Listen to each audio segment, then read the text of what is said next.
Sejak awal tahun 2022, Rusia telah meletakkan sehingga lebih 100,000 tenteranya di sepanjang sepadan Rusia-Ukraine dan ini dianggap sebagai satu ancaman keselamatan oleh pihak NATO dan Amerika Syarikat. Ketua Angkatan Tentera Rusia menyatakan pihaknya tidak mahu menakluk Ukraine dan kehadiran tentera adalah di dalam kawasan Federasi Rusia sendiri. Oleh itu, tidak perlu dimaklumkan kepada negara-negara lain. Rusia menganggap NATO yang diketuai oleh Amerika Syarikat telah mengambil serius aktiviti rutin latihan tentera Rusia dan menyebarkan propaganda kepada media antarabangsa. Namun, Rusia juga memberi amaran akan bertindak balas sekiranya Ukraine bersama kuasa barat memulakan sebarang tindakan untuk menguasai sepenuhnya wilayah konflik di sepadan timur iaitu Donbas dan mengambil semula Crimea dari Rusia. Jika konflik bertukar menjadi perang, ia akan mengakibatkan kemusnahan harta benda yang dahsyat serta kehilangan sehingga 50,000 nyawa orang awam yang tidak bersalah. Jadi dalam video kali ini, kita akan melihat ketegangan yang semakin meningkat antara Rusia dan Ukraine juga pelibatan NATO dalam isu ini. Teruskan menonton. Pergerakan tentera Rusia dan NATO yang meningkat. Sejak tahun 2021, Rusia telah memindahkan pasukan tentera dan membina penempatan tetap di kawasan sepadan panas terutamanya di bahagian konflik timur Ukraine. Rusia mula menambah bilangan tentera bermula Mac 2021 dan pada akhir tahun 2021, lebih banyak pergerakan tentera Rusia dilihat mendekati sepadan Ukraine serta terdapat juga tentera dan kelengkapan tentera yang dipindahkan dari jauh kawasan timur Rusia.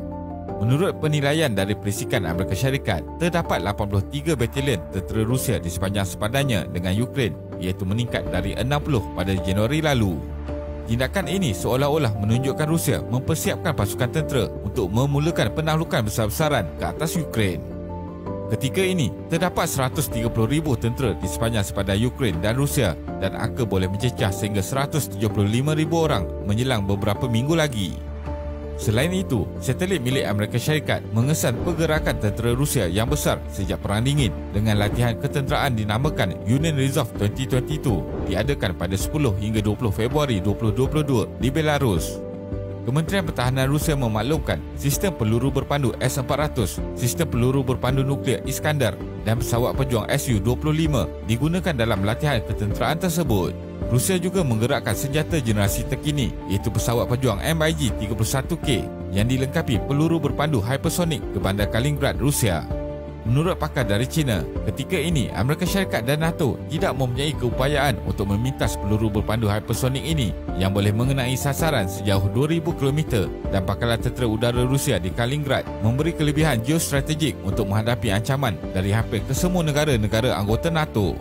Selain itu, lebih 95% pelancar nuklear milik Rusia juga diletakkan dalam keadaan bersiap sedia jika terjadi serangan terhadap Rusia. Beberapa kapal perang milik Rusia juga telah memasuki Laut Hitam dan pentadbiran di Kremlin menyatakan 140 kapal laut telah digerakkan di pelbagai kawasan bagi tujuan latihan ketenteraan. Ketika ini, Rusia sudah berada di tahap 70% kekuatan tenteranya jika mahu menawal Ukraine.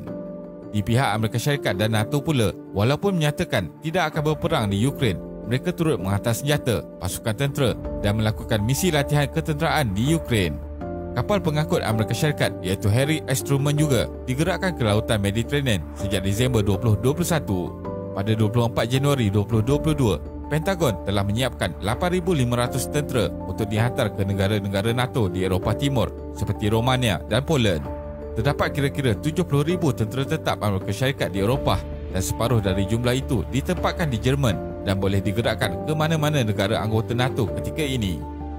Usaha diplomasi dilihat tidak berjaya. Beberapa analisis dari pihak barat menyatakan usaha diplomatik yang dilakukan sejak beberapa bulan yang lalu tidak berhasil dan pertempuran akan terjadi dalam tempoh terdekat.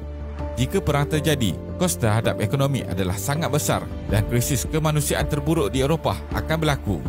Perang juga hanya akan menjatuhkan sokongan rakyat Rusia terhadap Presiden Putin selepas pelbagai lagi sekatan antarabangsa dikenakan terhadap negara itu. Putin menyatakan Amerika Syarikat hanya mahu menghapuskan kekuatan dan pengaruh Rusia serta mengadakan sekatan baru yang lebih ketat dengan menjadikan Ukraine sebagai alasan. Amerika Syarikat dan NATO tidak mempedulikan tuntutan penting dari pihak Rusia tentang isu keselamatan serantau. Pasukan tentera Rusia sedang bersedia dari arah utara, selatan dan timur Ukraine memberi pelbagai kemungkinan cara serangan yang akan terjadi dan situasi yang paling buruk ialah ibu negara Kiev dapat ditawan oleh pihak Rusia. Ketika ini, terdapat ratusan ribu tentera, juga pasukan perubatan bersedia di sempadan, bekalan peluru dan senjata yang banyak. Senjata artileri berat diletakkan di kawasan penting.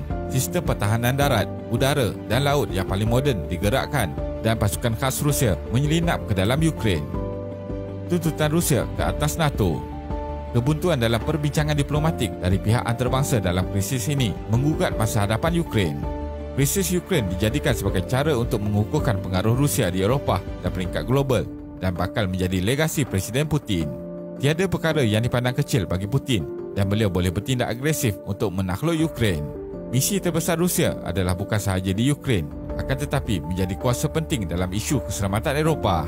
Tuntutan utama Rusia juga ialah supaya NATO tidak meluaskan pengaruhnya ke Eropah Timur dan negara-negara bekas kesatuan Soviet. Ukraine mempunyai hubungan yang rapat dengan Rusia dari sudut sejarah dan masih dalam lingkungan pengaruh penting Moskow. Namun pada akhir tahun 2013, rakyat Ukraine turun berdemonstrasi di ibu negara Kiev dalam revolusi Maidan. Kejayaan revolusi ini turut mengakibatkan Rusia membuat langkah mengambil wilayah Crimea dari Ukraine pada tahun 2014. Keputusan Ukraine untuk rapat dengan pihak barat menyebabkan Rusia menghantar bantuan kepada kumpulan pemisah di sepanjang timur di wilayah Donbas untuk mencetuskan ketidakstabilan dan perang saudara. Ukraine telah menghantar permohonan menyertai NATO sejak tahun 2008 dan masih belum diterima sebagai ahli penuh. Rusia mengkritik tindakan Amerika Syarikat dan NATO yang ketika ini menghantar bantuan ketenteraan kepada Ukraine dan menyatakan penyertaan Ukraine ke dalam NATO adalah garis merah perang dan akan mengakibatkan tentangan hebat dari Rusia. Selain itu, Rusia mahu kesemua pasukan pertahanan dari NATO dan Amerika Syarikat berundur dari negara-negara di Eropah Timur yang menyertai NATO selepas tahun 1997. Ini untuk memulihkan kembali keselamatan dan kestabilan geopolitik di rantau tersebut. Permintaan ini ditolak oleh pihak NATO dan Amerika Syarikat dengan alasan ia hanya akan memberi kuasa veto kepada Putin. Apakah kemungkinan Ukraine diserang oleh Rusia?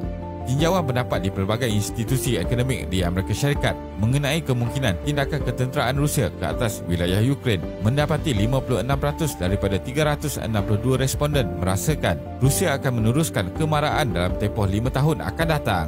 73% dari responden juga menyatakan Amerika Syarikat perlu menghantar bantuan ketenteraan kepada Ukraine dan 41% mahukan serangan cyber dibuat ke atas pihak tentera Rusia. Sejak pertempuran pertama tercetus di timur Ukraine, Rusia mengambil langkah dengan menghantar hanya kumpulan kecil tentera dari Rusia supaya dilihat tidak terlibat secara langsung. Ketegangan kini semakin meningkat di timur Ukraine apabila Rusia juga menuduh pihak tentera Ukraine bersama NATO sedang merancang serangan besar-besaran dan pembersihan etnik di Donbas.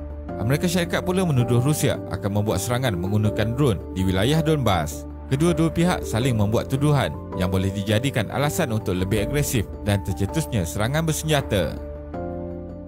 Kesimpulannya, Putin dan pentadbirannya di Kremlin telah menegaskan bahawa tidak akan menakluki Ukraine. Akan tetapi, adakah Putin ingin menubuhkan kembali New Rusia, iaitu menyatukan semula wilayah-wilayah di Ukraine yang penduduknya menggunakan bahasa Rusia?